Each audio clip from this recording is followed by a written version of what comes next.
네, 찬양하시겠습니다.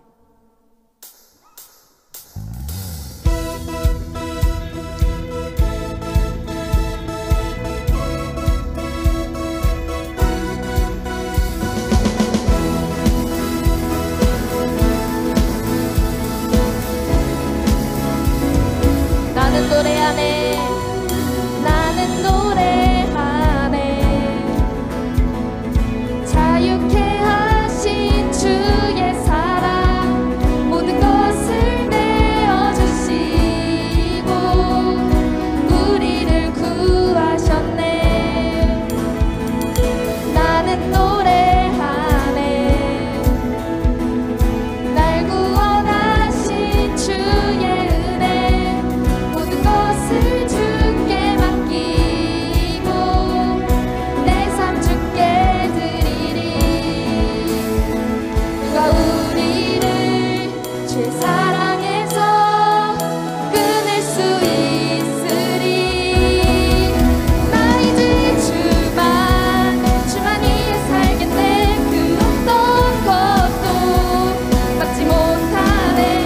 주님의 사랑 작은 나를 감싸네.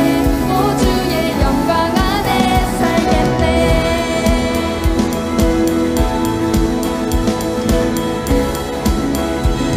나는 노래하네, 나는 노래하네. 자유케 하신 주의 사랑, 모든 것을 내어주시고 우리를 구하셨네. 나는 노래하네, 날 구원하신 주의 은혜, 모든 것을 주께 맡기고 내 삶 주께 드리리. 누가 우리를 주의 사랑에서 끊을 수 있으리. 나 이제 주만 위해 살겠네. 그 어떤 것도 막지 못하네. 주님의 사랑 작은 나를 감싸네. 오 주의 영광 안에 살겠네. 나 이제 주만 위해 살겠네. 그 어떤 것도 막지 못하네. 주님의 사랑 작은 나를 감싸네.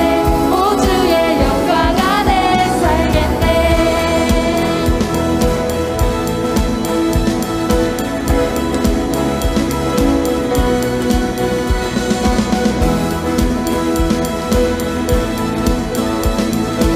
목소리로 고백하시겠습니다. 나 이제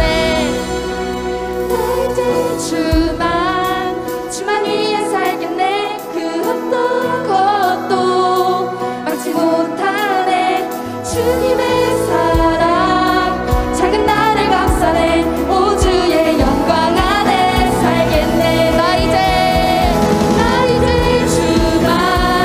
주만 위해 살겠네. 그 어떤 것도 막지 못하네. 주님의 사랑 작은 나를 감싸네. 오 주의 영광 안에. 나 이제 주만 위해 살겠네. 그 어떤 것도 막지 못하네.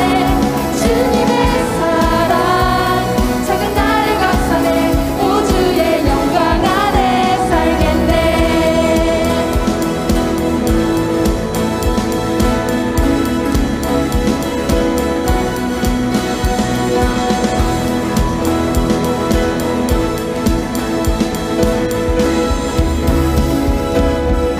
할렐루야. 우리를 자유케 하신 주님을 찬양합니다.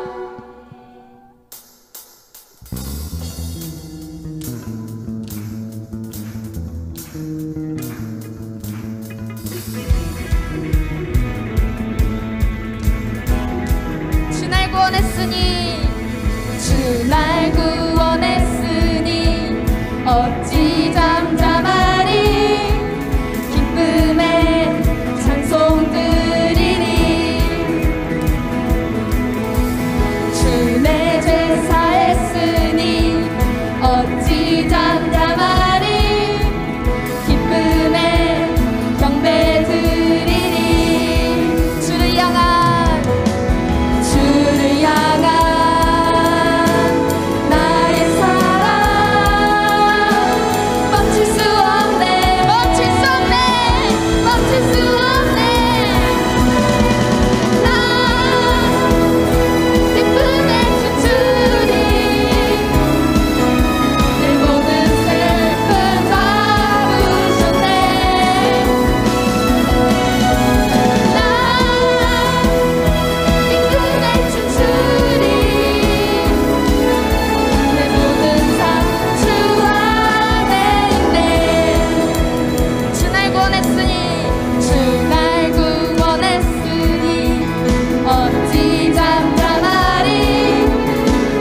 잡아주리라. 나의 안에 거하라. 나의 안에 거하라. 나는 내 하나님이니 모든 환난 가운데 너를 지키는 자라. 두려워하지 말라. 내가 널 도와주리니 놀라지 말라. 내 손 잡아주리라.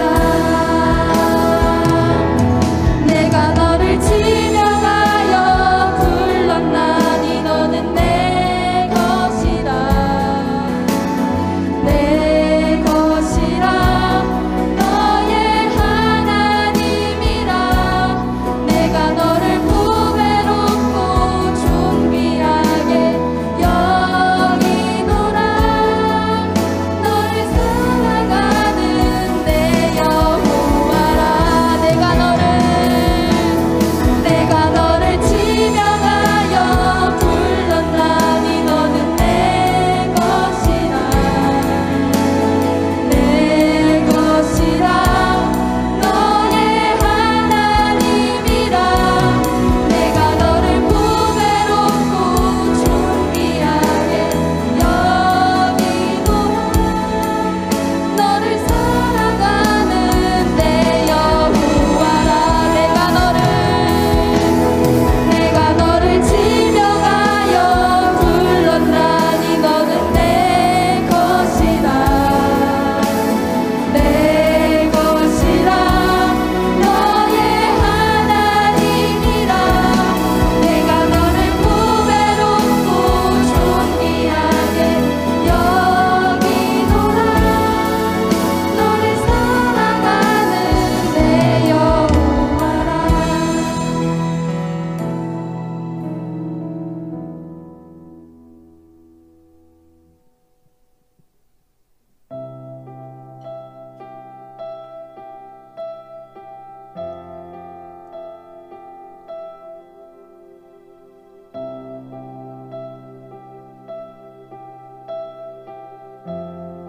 주님 발 앞에서 주님 발 앞에서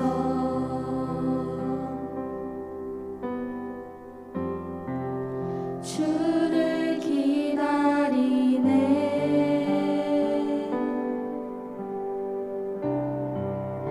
내 사랑하는 주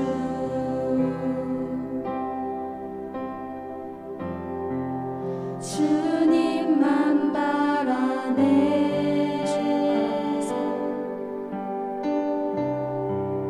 주님 발 앞에서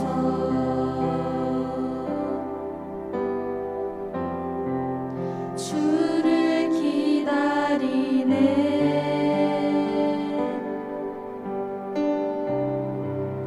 내 사랑하는 주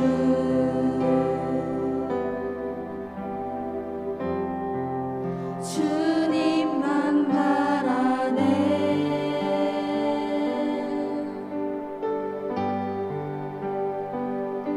주님 나에게 오셔서 나에게 말씀하소서. 주 음성 듣기 원하네. 주님 맘 알기 원하네. 주님 나에게 오셔서 나에게 말씀하소서. 주 음성 듣기 원하네. 주님 맘 알기 원하네. 주님 발 앞에서 주님 발 앞에서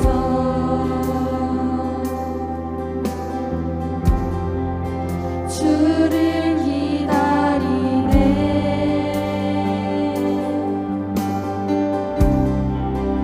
내 사랑하는 주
원하네. 주님만 알기 원하네. 주님 나에게 오셔서 나에게 말씀하소서. 주 음성 듣기 원하네. 주님만 알기 원하네. 드리겠습니다. 나눌 말씀은요, 마태복음 4장 18절에서 22절입니다. 마태복음 4장 18절에서 22절입니다. 제가 읽고요, 마지막 22절 다 같이 읽겠습니다. 갈릴리 해변에 다니시다가 두 형제 곧 베드로라 하는 시몬과 그 형제 안드레가 바다에 그물 던지는 것을 보시니 그들은 어부라. 말씀하시되 나를 따라오라. 내가 너희를 사람을 낚는 어부가 되게 하리라 하시니 그들이 곧 그물을 버려두고 예수를 따르니라. 거기서 더 가시다가 다른 두 형제 곧 세베대의 아들 야고보와 그 형제 요한이 그의 아버지 세베대와 함께 배에서 그물 깁는 것을 보시고 부르시니 그들이 곧 배와 아버지를 버려두고 예수를 따르느니라. 아멘. 네, 오늘 말씀의 제목은 제자를 부르시는 예수님입니다. 제자를 부르시는 예수님이에요. 자, 어떤 일을 시작할 때 나에게 만약 돈과 기술력이 준비되어서 이제 큰 사업을 시작해 보려고 한다면 제일 먼저 뭐를 할 것 같으신가요? 질문하는 겁니다. 나에게 돈과 기술력이 다 있어. 그래서 내가 이제 뭔 큰 사업을 한번 시작해 보겠다. 그러면 뭘 가장 먼저 할 것 같아요? 승아, 뭘 먼저 할 것 같아요? 응? 회사를 설립한다. 네, 법인 뭐 이렇게 신청도 하고. 네, 한 명만 더 물어볼까? 네, 준서는 뭘 가장 먼저 할 것 같아요? 건물을 산다. 건물을 산다. 네, 남는 거는 건물이고, 네, 실패해도 건물은 남으니까. 네, 맞아요. 뭘 하는지가 그 사람이 생각하는 우선순위를 말해주는 거겠죠. 무언가를 할 때 뭐 여러 가지가 있을 수 있어요. 다 틀린 얘기들이 아닙니다. 근데 제일 중요한 것은 아마 함께하는 사람일 거예요. 예수님은 공적 사역을 시작하실 때 저희가 지금 보고 있죠. 세례를 받으셨고요, 시험을 받으셨으며 첫 메시지를 이제 선포하셨어요. 그리고 이제는 이제 본격적으로 그리스도적인 사역을 시작하실 그때가 되었는데, 이러한 일들, 많은 이적을 행하고 더 많은 말씀을 전하시기 전에 앞서서 중요한 일을 한 가지를 하셨는데 무엇이냐면 그 일은 바로 제자를 부르시는 것이었습니다. 오늘은 이제 제자를 부르신 예수님에 대해서 말씀을 볼게요. 하나님은 사람을 세우는 걸 중요하게 생각하시고 이 땅에서 그 일에 가장 많은 관심을 기울이며 에너지를 쏟으셨어요. 하나님은 하나님이 다 하실 수 있으시지만 복음을 어떻게 전달하기 원하시냐면 사람을 통해서. 전도라는 어찌 보면 미련한 방법을 통해서 복음을 전하며 하나님 나라를 확장해 가십니다. 하나님이 어떠한 분이신지를 전달하십니다. 그래서 하나님은 항상 사람을 부르시고 사람을 준비시키시며, 다른 말로 하면은 훈련시키시며 세워가세요.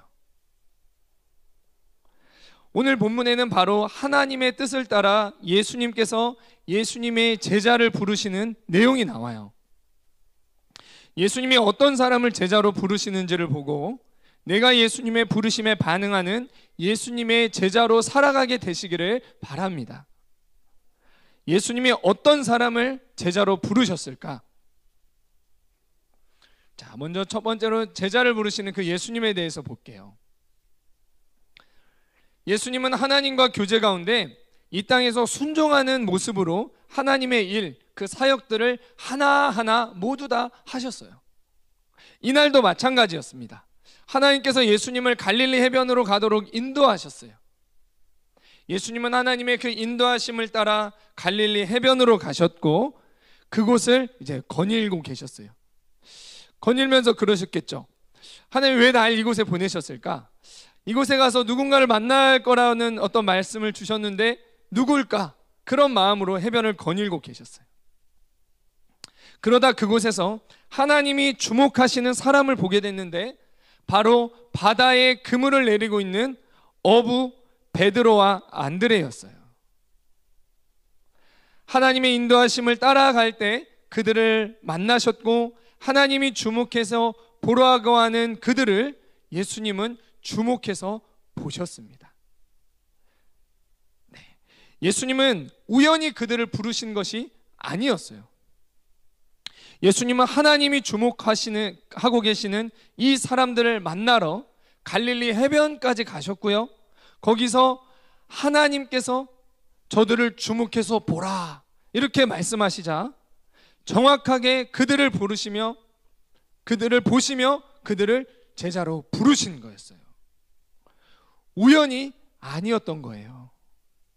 정확하게 그들을 부르실 계획을 가지시고 그들을 보시고 부르신 거였습니다. 나는 우연히 예수님을 따르는 예수님의 제자로 살아가고 있는 것일까요?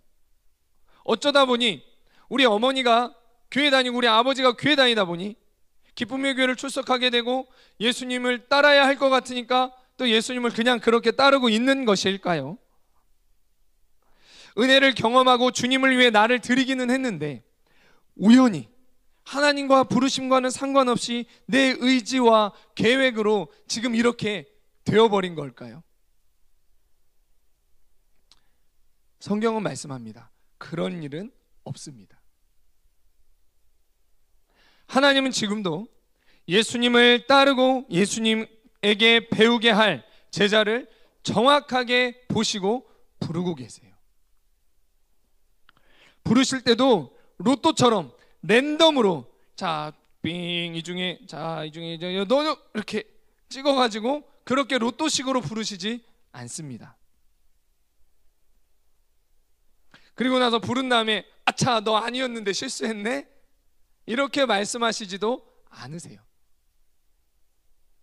하나님의 정확한 계획을 따라 예수님은 제자를 부르십니다.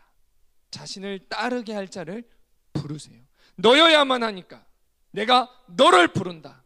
정확하게 그 사람을 부르십니다. 내게 하나님의 부르심이 있다면 그것은 우연이 아니에요.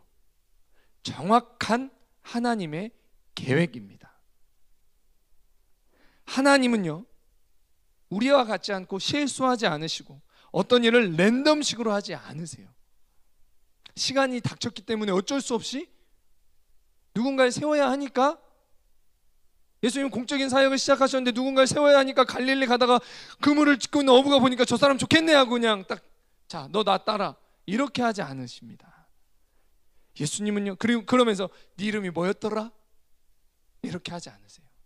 부르신 자들을 한 명 한 명 부르실 뿐만 아니라 그 부르신 자들의 이름을 모두 다 알고 계세요. 누구인지 성경에 기록하고 있죠. 베드로와 안드레라.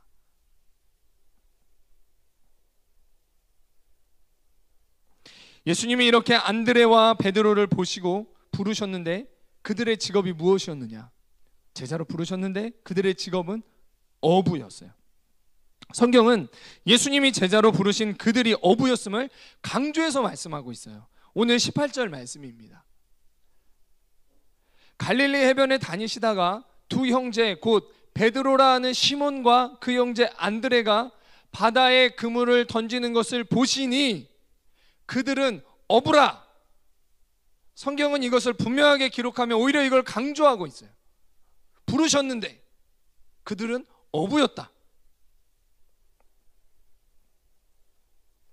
죄악에 빠진 인류를 구원할 그리스도가 이 땅에 오셨고 이제는 그 사역을 시작하실 때 이제 사람을 세우며 동역할 함께할 그런 사람을 뽑으셨는데 그 사람이 누구냐라고 성경이 기록하고 있냐면 그 사람들은 하나님의 놀라운 위대한 그리스도의 사역을 함께할 그 사람들이 누구였냐? 그들은 어부라라고 말씀하십니다. 어부는 당시에 주목받는 그런 사람이 아니었어요. 어떤 사회의 주류층이 아니었습니다. 험한 일을 하는 그러한 사람들이었어요. 우리 한번 생각해 봐요. 자, 큰 비전과 꿈이 있어요. 그러한 큰 비전과 정말 꿈을 가지고 이제 인류에게 도움이 될 만한 큰 사업이나 국가 프로젝트를 시작하게 됐는데, 그 책임과 권한이 바로 나에게 있다고 한번 생각해 봐요. 와, 이제 그 일을 할 때 제일 먼저 뭐를 하겠나? 예수님과 같이 사람을 세우겠죠. 근데요, 누구를 세울 것인가? 어떤 조건을 가진 사람을 세울 것인가? 자, 우리 찬이가 인류를 구원할 큰 프로젝트와 사업을 시작할 책임과 권한을 다 가지고 있어. 와, 어머, 이제 중대한 업무를 맡았죠. 그때 같이 할 사람을 세우는데 누구를 세울 것 같아요?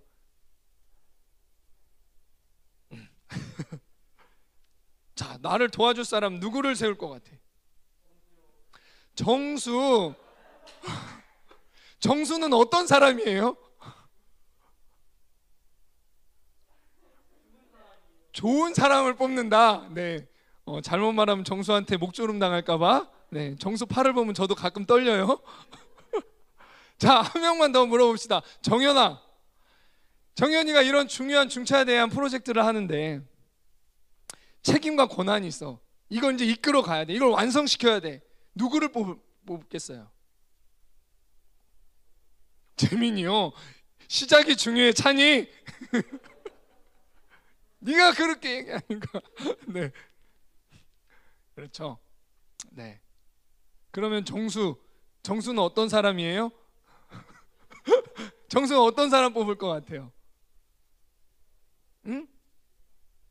입이 많은 사람? 믿을 만한 사람. 그래, 사기 안 치는 사람, 뭐 정직한 사람.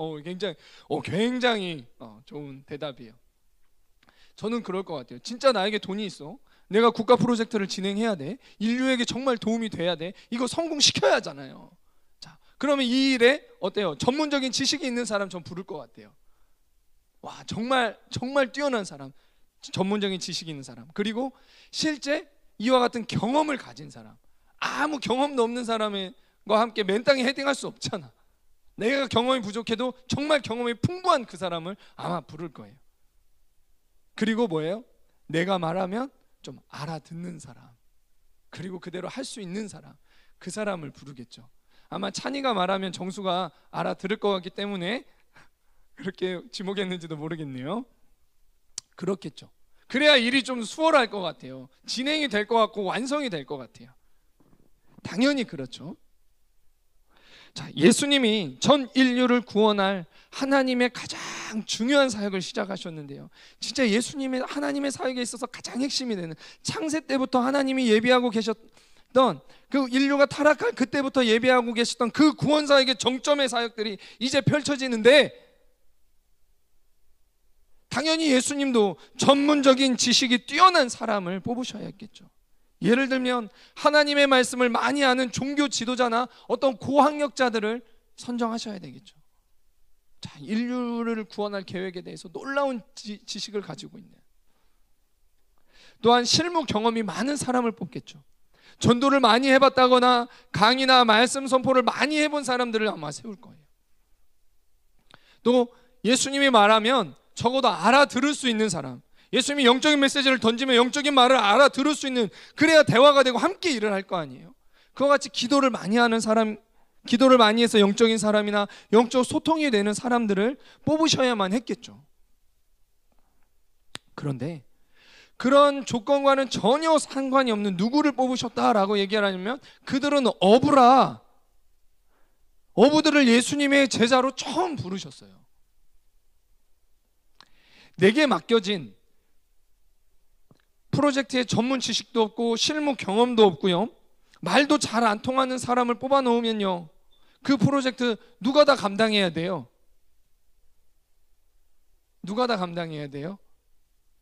결국은 내가 다 해야 되죠. 사람을 뽑았지만 내가 다 해야 돼요. 성경은 우리에게 지금 이 상황이 바로 이런 상황이라는 것을 말씀해 주고 계시는 거예요. 예수님 이제 사역을 딱 시작하셨고 제자를 부르셨습니다. 근데 그들은 어부라. 이럴 때 우린 이런 표현을 쓰죠. 답 없음. 예수님이 왜 그러셨을까? 하나님이 이들을 주목하게 하실 때 왜 노라고 하지 않으신 걸까요? 자신이 뻔히 고생하실 텐데, 하나님 이왕이면 고학력에 돈도 좀 있고요, 핵 인싸에 약간이라도 경험이 있는 그런 사람들 붙여주시면 안 될까요?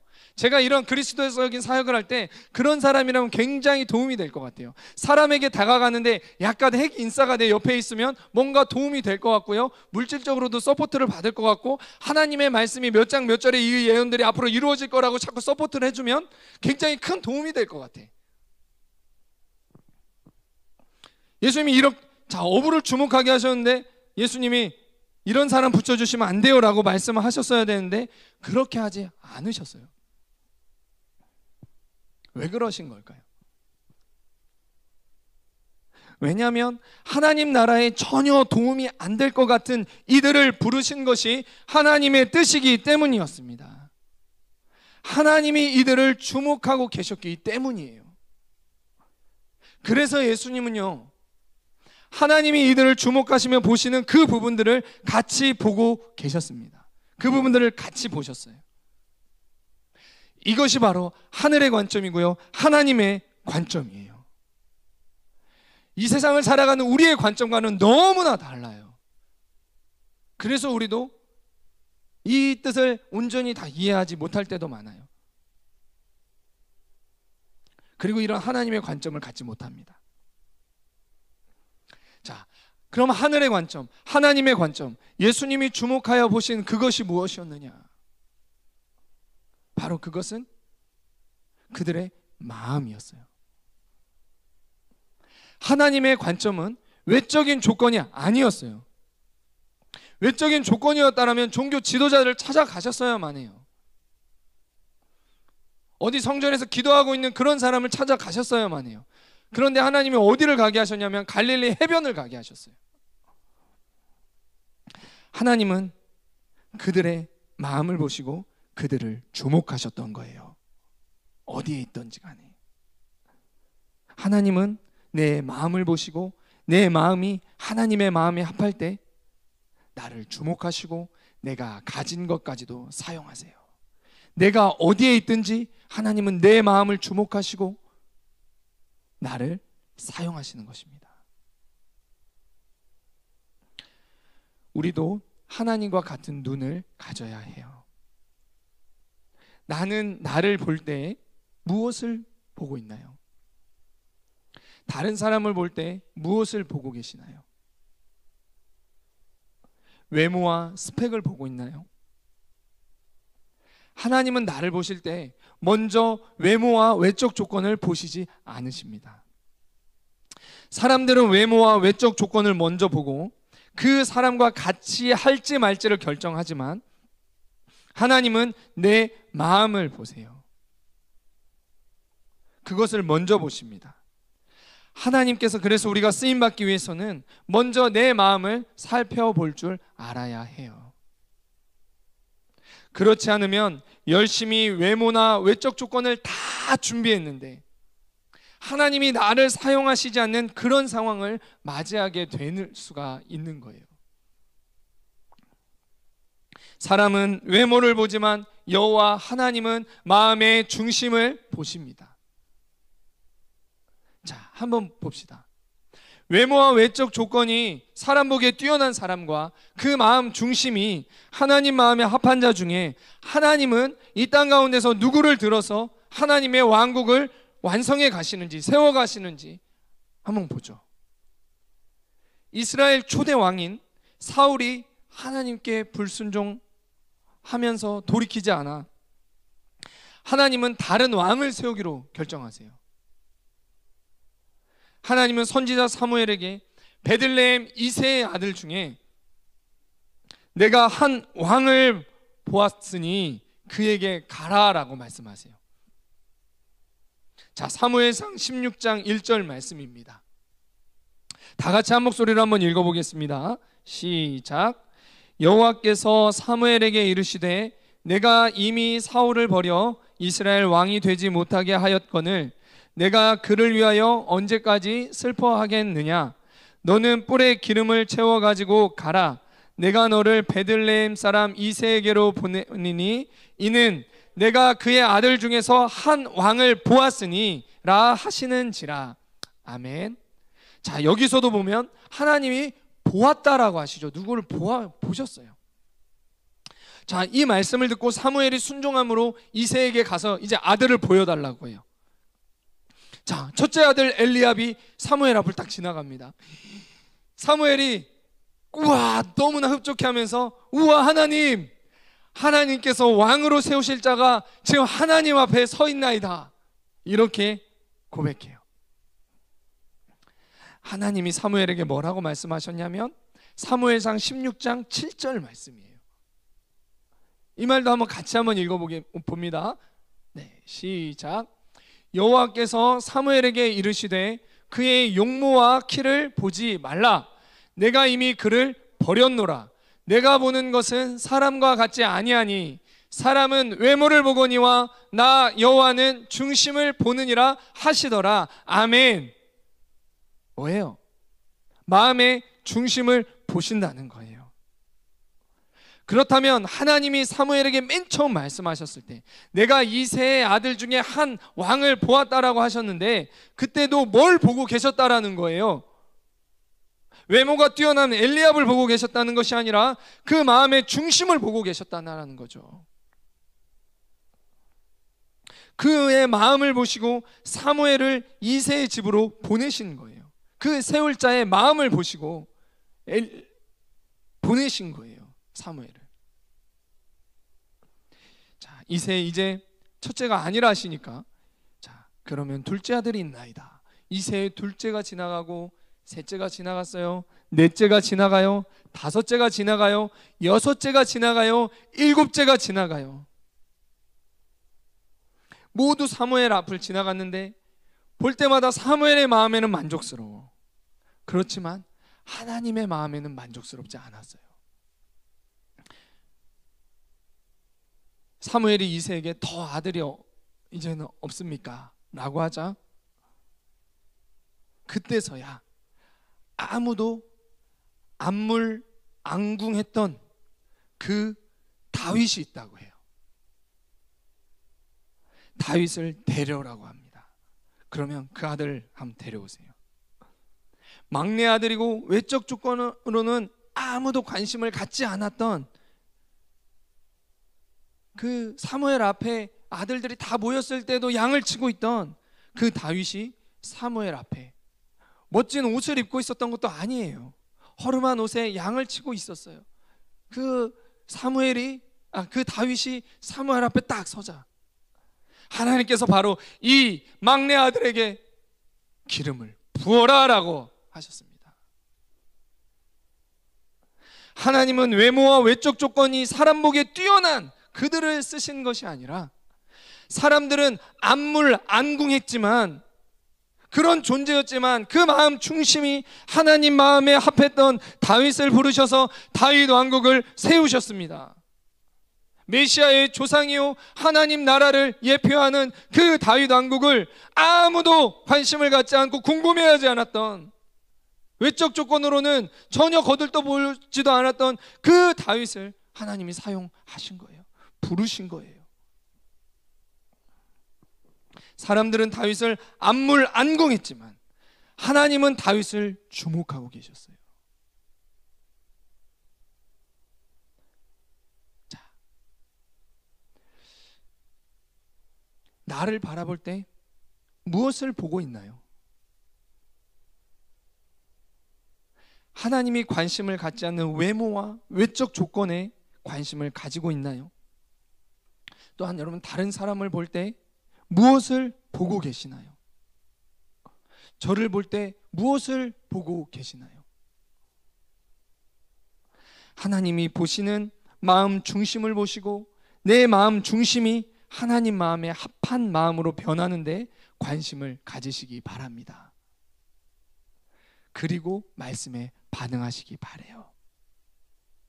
우리는 외모와 외적 조건에만 관심을 갖고 이것을 좋게 하는데 많은 시간과 에너지를 쓰고 있어요. 이것보다 더 중요한 것이 있습니다. 하나님이 먼저 보시는 것이 있습니다. 부르시기 전에 먼저 보시는 것이 있어요. 그것이 무엇이에요? 그 마음이에요. 말씀 앞에서 먼저 내 마음을 가꾸시기를 바랍니다. 하나님의 마음에 합한 마음으로 변하도록 구하시기를 바래요. 무엇을 구하시나요? 주님, 나에게 이러한 외모와 이러한 외적 조건과 이러한 스펙을 주님 나에게 허락하여 주시옵소서. 이번에는 주님, 내가 주님 앞에 헌신할 테니 이것만큼은 나에게 허락하여 주시옵소서. 이러한 기도 제목을 가지고 계시나요? 여러분, 언제 한번 하나님, 주님, 그것 말고요, 내 마음이 주의 마음에 합한 마음으로 변화되게 하여 주시옵소서, 이런 기도를 드려보셨던 적이 언제이신가요? 나의 기도의 많은 부분이 뭐에 치중되어 있으신가요?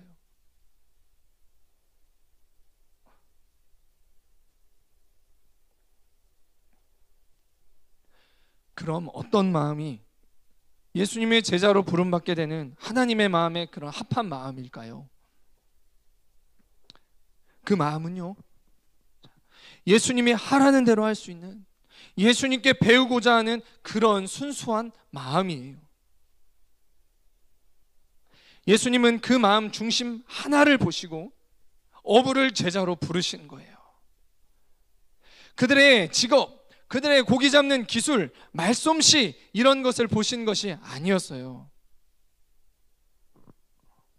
예수님이 이들을 부르실 때 하신 말씀을 보면 예수님이 보시는 마음이 어떠한 마음인지를 알 수 있어요. 자, 그 부르심에 대해서 한번 보죠. 19절입니다. 말씀하시되 나를 따라오라. 내가 너희를 사람 낚는 어부가 되게 하리라 하시니. 아멘. 예수님은 제자를 부르시는데 제자의 조건 첫 번째가 예수님을 따르는 것이고, 두 번째가 예수님에 의해 되어질 수 있는 사람이었어요. 우리는 어떤 프로젝트에 내가 책임과 권한을 맡은 그런 책임자라면 사람을 세우고 그 사람에게 먼저 뭘 할까요? 자, 이제 내가 정수를 세웠으니, 자, 정수야, 정수님, 정수님이라 합시다. 정수님, 이거 하고 저거 하고요, 이렇게 한 다음에 성과를 내서 저에게 보고하세요. 그 성과를 저에게 가져오세요 라고 그렇게 업무 지시를 하겠죠. 그렇게 얘기를 하겠죠. 누구를 부른 다음에 누구를. 그런데요, 그리고 또, 자, 우리는 이제 이렇게 해서 이런 성과를 내야 됩니다. 이것이 우리의 비전이에요. 자, 함께 합시다. 으쌰. 그런데 예수님은 이렇게 말씀하시지 않았어요.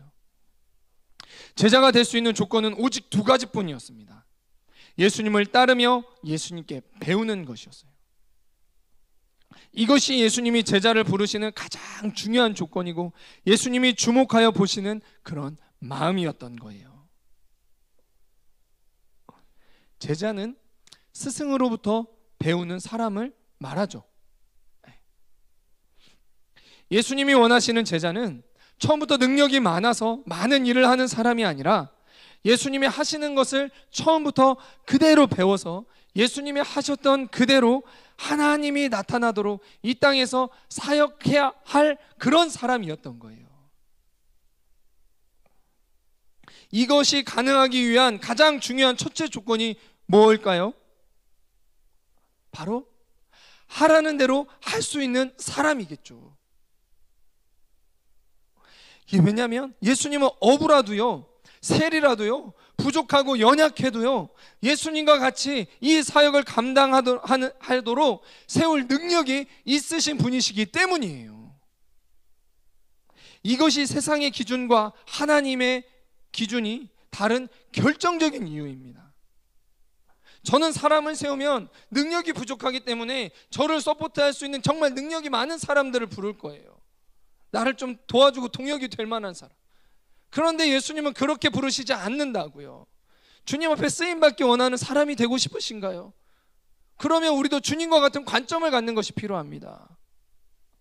주님은 그런 사람을 부르시는 것이 아니고요. 이미 능력은 주님 앞에 다 있어요.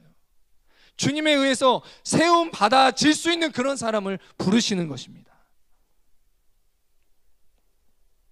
나를 변화시키고 능력을 갖게 하실 그 능력은 이미 하나님께 있는 거예요. 그렇기 때문에 예수님이 제자를 부르시는 첫 번째 조건은 예수님에 의해서 빚어질 수 있는 그런 사람인 것입니다. 근데 여전히 이 세상의 기준과 세상의 메시지, 악한 영들의 메시지 속에서 우리는 반대로 생각할 때가 많아요. 여전히 나는 자격이 없어서 쓰임받지 못해. 나는 이런 걸 못하기 때문에 결국은 쓰임받지 못할 거야. 이것도 못하고 저것도 못해 라고 생각을 합니다. 저 사람에 비해서 나는 이게 부족해 라고 그렇게 생각을 합니다. 주님이 쓰시는 사람은 아주 특별하고 아주 홀리한 그런 사람 쓰시겠지. 쟤 쓰시겠지. 저렇게 헌신 많이 하는 쟤 쓰시겠지. 우리 그런 식으로 생각할 때가 너무나 많아요. 하지만 오히려 반대입니다. 완전 반대예요. 진짜 반대예요. 뭘 못해서 부름받지 못하는 것이 아니라, 뭘 못해서 예수님의 인격과 능력이 안 나타나는 것이 아니라요, 내 생각과 내 고집, 내 방법이 놓아지지 않기 때문에, 그걸 내려놓지 않기 때문에 부름받지 못하는 것이고, 예수님의 인격과 능력이 나타나지는 않는 거예요. 능력과 다른 건 너무나 출중해. 실력도 있어, 스펙도 있어. 그러나 예수님의 인격과 예수님의 능력이 왜 안 나타나느냐? 예수님이 왜 나는 들어서 안 사용하시느냐? 내 것이 너무 많기 때문에 그래요. 주님의 것이 나타나는 것이 아니라 내 것이 나타나기 때문에, 결국은 내 자랑할 거기 때문에 주님이 그 사람을 부르시지 못하는 거예요. 주님이 안 쓰시고 싶은 것이 아닙니다. 성경에 예수님은 추수할 곡식은 많은데 추수할 자가 없다라고 얘기를 하세요. 이게 주님의 안타까운 심령이에요.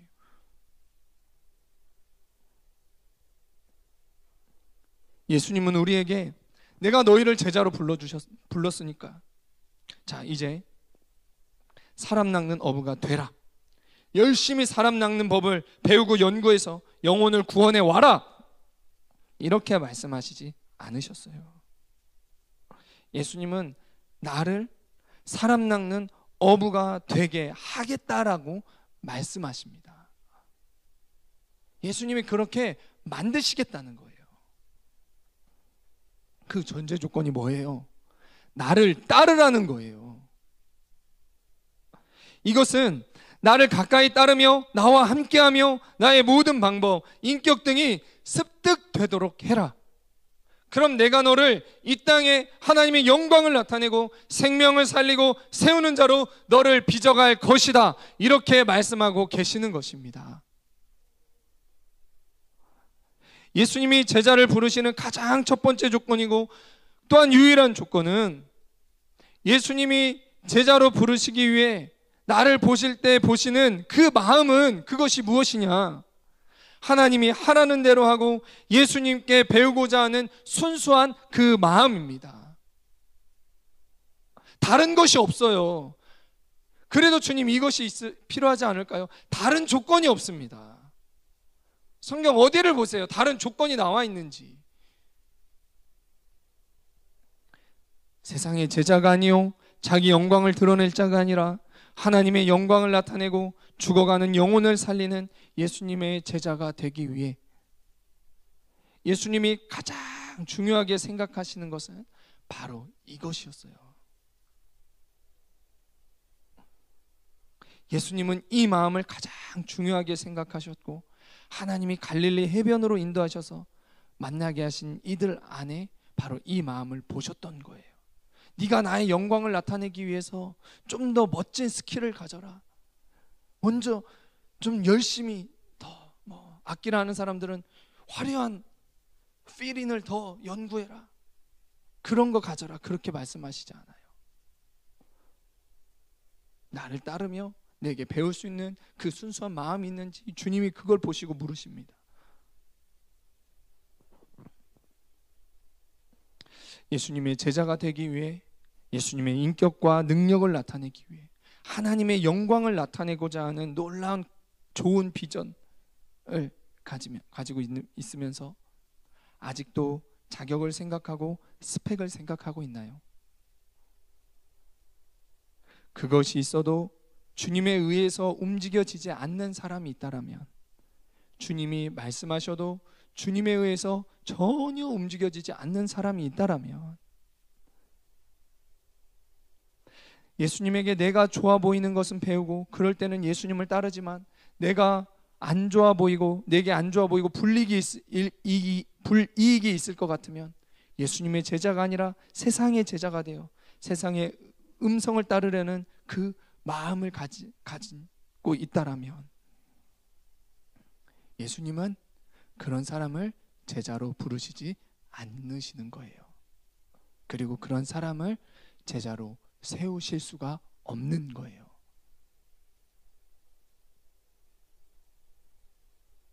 제자로 부르셨어도 현재 내 마음이 어느덧 세상의 제자가 되어 세상을 보니까 두려워, 그래서 세상의 제자가 되어 있다면 예수님은 그 사람을 쓰실 수가 없으세요. 내 마음이 그렇다면 현재 나는 예수님께 배우고 있는 예수님의 제자가 아니라 몸만 교회에 있는 세상의 제자로 살아가고 있는 것입니다. 영적인 것은 분명해요. 애매하지 않아요. 주님이 몰라서 내가 이렇게 뛰어난데 나를 왜 안 써주시지? 영적인 것은 분명합니다. 아주 정확해요.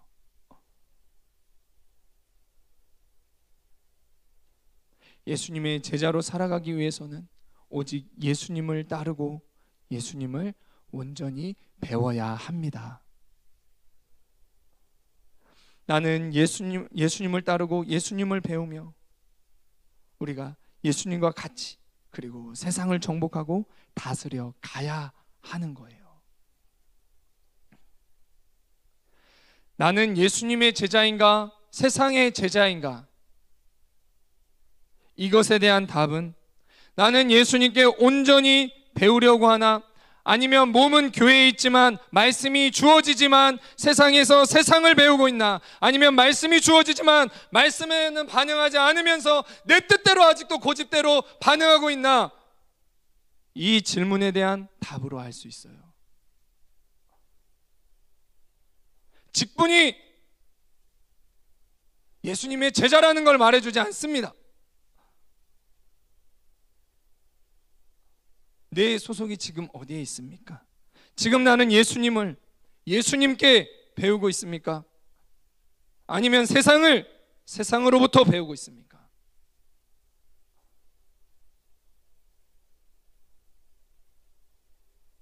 예수님의 제자라면요, 예수님이 지금 말씀하시면 그것을 배웁니다. 그걸 흡수합니다. 반응합니다. 내가 세상의 제자라면 예수님의 말씀을 거부합니다. 그러나 이 자리에서 세상적으로 뛰어난 사람이 와서 얘기를 하면 그 말은 듣고 배울 거예요. 누구의 제자인 거예요? 살아계신 하나님의 제자가 아니요, 세상의 제자인 것입니다. 세상의 제자가 되는 것은 감격스러워하고 기뻐하는데, 주님의 제자로 살아가는 것은 부담스러워하고 힘들어하고 가치없게 여깁니다. 누구의 제자인 거예요? 영적인 소속은 분명한 것입니다.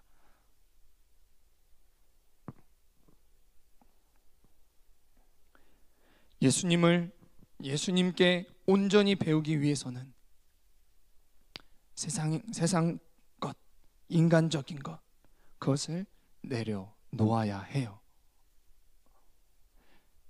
에이 간사님, 근데 알겠어요, 오케이. 근데 실제 그렇게 하는 사람이 어디 있어요? 말씀이 그렇게 말씀하는 것에 대해서도 알겠는데 성경에 기록된 말씀은 그렇게 하면 좋다, 그렇게 하도록 노력하라, 이런 정도겠죠.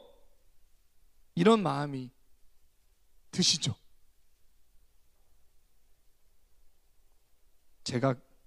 저는 그랬어요. 그러면 좋은 거지? 맞아. 그렇게 좀 노력하면 되는 거지? 근데 그런 사람은 뭐 없겠지. 그때만 있었겠지. 예수님께 배우기 위해 세상의 것, 인간적인 것을 내려놓는 그렇게 하는 사람이 없을 것 같죠. 그러나 그렇게 하는 사람들이 있어요. 지금도 그런 사람들이 있습니다. 자, 예수님을 따르는 사람들에 대해서 한번 보죠. 예수님이 어부였던 베드로와 안드레에게 자신을 따르도록 부르시자 이들이 어떻게 했어요? 20절 말씀입니다. 네, 20절에 보면은요, 그들이 곧 그물을 버려두고 예수를 따르느니라. 아멘. 그물을 버려두고 예수님을 따랐어요. 자기의 생계에 관련된 것, 그걸 버려두고 주님을 따랐습니다.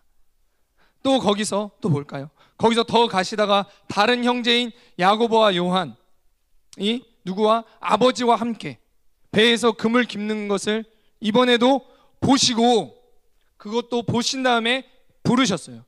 근데 부르시니까 이들이 어떻게 했냐? 21절 말씀입니다. 21절이 아니라 마지막 20절 2절이죠. 그들이 곧 배와 아버지를 버려두고 예수를 따르느니라. 아멘. 우리가 생각할 때는 예수님의 제자로 살기 위해서는 그렇게 해야 하는 것이 맞는 것 같지만, 과연 오늘날에도 이렇게까지 하는 사람이 있을까라고 생각할지 몰라요. 이런 사람이 없을 것 같아요. 그러나 이런 사람은 예수님 시대나 지금 시대나 여전히 있습니다. 여전히 있어요. 예수님의 음성이 들릴 때 단순히 내 자신을 드리고 싶은 결단을 하고 세상에 가는 넓은 길이 아니라 예수님을 따르고자 하는 소원을 갖는 사람들이 있어요. 세상을 두려워하는 것이 아니라, 세상의 것이 커 보이는 것이 아니라 정말 주님 따르고 싶고 주님이 더 위대해 보이고 그런 마음을 갖는 사람들이 없을 것 같죠. 그런 사람들이 있어요.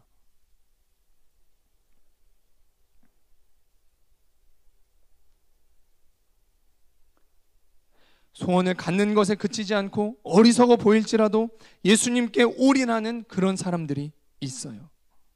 저렇게 해도 되나라는 그렇게 싶을 정도로 주변에서 걱정을 하기도 하지만, 하나님을 세상보다 더 사랑하고 세상을 두려워하기보다 하나님을 더 두려워하는 그런 소수의 사람들은 항상 있습니다. 그래서 말씀이 주어지면 어떻게 해요? 결단합니다. 단순하게 결단해요. 현재 내 상태가 이래도 단순하게 결단하고 하나님의 말씀에 반응해 버립니다. 내가 고3이어도, 내 코가 석자여도, 내 상황이 이래도 주님을 더 사랑하고 하나님을 더 경외하기 때문에 그렇게 결단하는 사람이 없을 것 같죠. 그런 소수의 사람들은 항상 있습니다.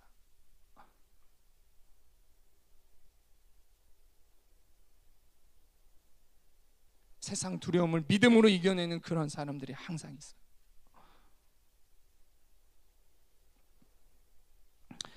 하나님은 누구를 통해 하나님의 뜻을 이 땅에 나타내시고 하나님을 드러내시며 영광을 얻으실까요? 이것저것 재고 따지는 사람이 아니라 예수님을 따르고자 하는 순수한 마음을 가진 그런 사람을 통해서 그렇게 하십니다. 예수님을 따라다녔던 많은 무리들이 있어요. 예수님을 좋다고 환영했습니다. 예수님으로부터 치유도 받고요, 은혜도 경험했어요. 말씀을 사모하기까지 했어요. 어떨 때는 밥도 굶어가면서 2박 3일 막 수련회를 했어요. 오병이어 사건이 바로 그와 같은 모습이에요. 그러나 그들은 결정적인 순간에 예수님을 어떻게 했어요? 떠났어요. 언제 떠났느냐?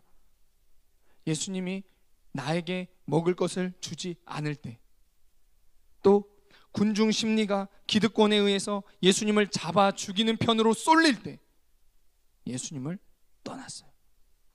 오병이어 사건 이후에 예수님이 떡을 만들어서 그들에게 나눠주시지 않고 영의 양식인 나의 말씀을 먹으라 이렇게 말씀하니까 그 사람들이 이게 무슨 말이야? 하나둘 다 떠나갔어요. 진짜 다 떠나갔나 봐요. 장정만 5천 명이었던 그런 사람들이, 그와 같은 규모의 사람들이 다 떠나가고 예수님 곁에 제자들만 딱 남았어요. 예수님이 물어보세요. 예수님 사람을 붙잡지 않습니다. 너희들도 가려느냐? 예수님 막 애걸복걸하면서 그 제자들 너희만 남아줘. 그렇게 하지 않으세요. 예수님 누굴 쓰세요? 말씀에 반응하는 사람. 너희도 가려느냐 물어보십니다. 그럴 때 그들이 뭐라 대답해요? 주여 영생의 말씀이 여기 있사오니 제가 누게로 가오리이까. 안 떠난다는 거예요. 내 유익이 없어도 안 떠난다는 거예요. 주의 말씀이 여기 있는데, 날 살리는 말씀이 여기 있는데 내가 누구에게로 갑니까?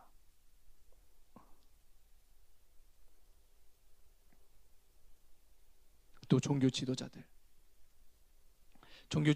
무리를 선동해서 예수님을 죽이라고 할 때 불과 몇 시간 전만 해도 호산나 다윗의 자손이여라고 외치던 무리들이 예수님을 십자가에 못 박고 바라바를 살리라고 그들은 얘기를 했습니다. 십자가 사건 앞에서는 그들이 제자들이 연약함으로 예수님을 부인하기는 했지만 베드로는 예수님이 끌려가실 때까지 그 대제사장의 그 집안 뜰까지도 예수님 곁을 끝까지 따라갑니다. 그 마음의 차이죠.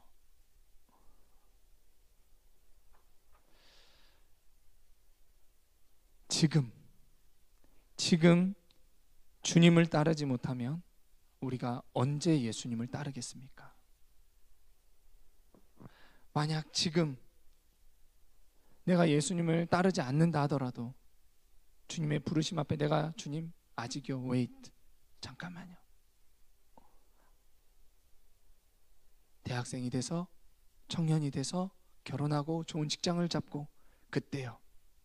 실력을 좀 키워서 명성을 얻고요. 그때요. 그렇게 한다 하더라도 하나님은 여러분은 버리시지는 않으실 거예요.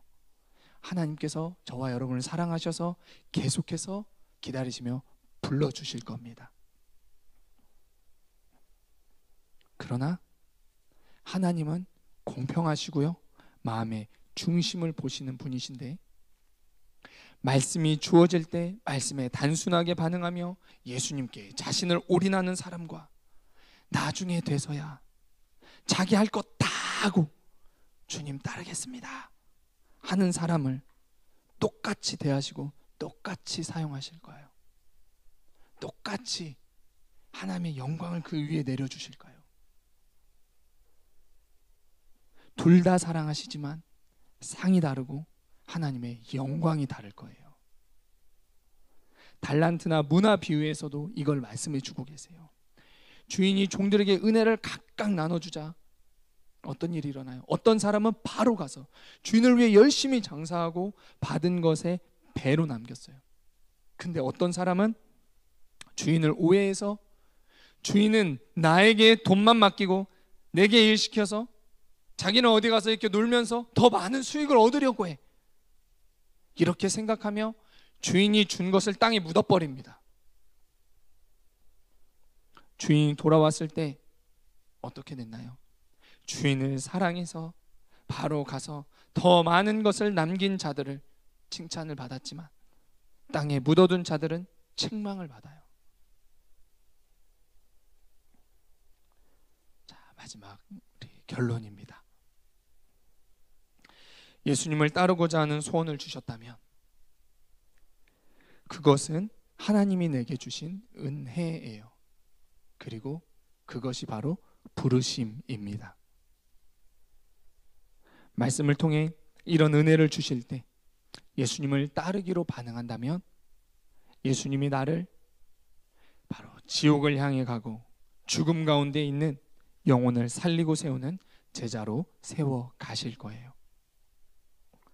예수님은 자격이 없는 갈릴리 작은 동네의 어부들을 하나님의 위대한 그 프로젝트, 그 구원 사역을 함께하고 이어갈 제자로 부르셨습니다. 자격이 있다고 생각하는 종교 지도자들을 예수님은 부르시지 않았어요.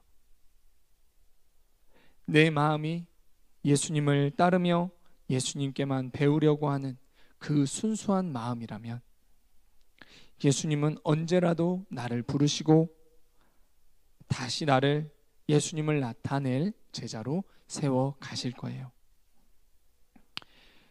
예수님은 지금도 나를 세워가고 계실지도 몰라요. 다만 내가 안 배우려고 해서 성장이 없고 못 배우고 있을 수가 있어요.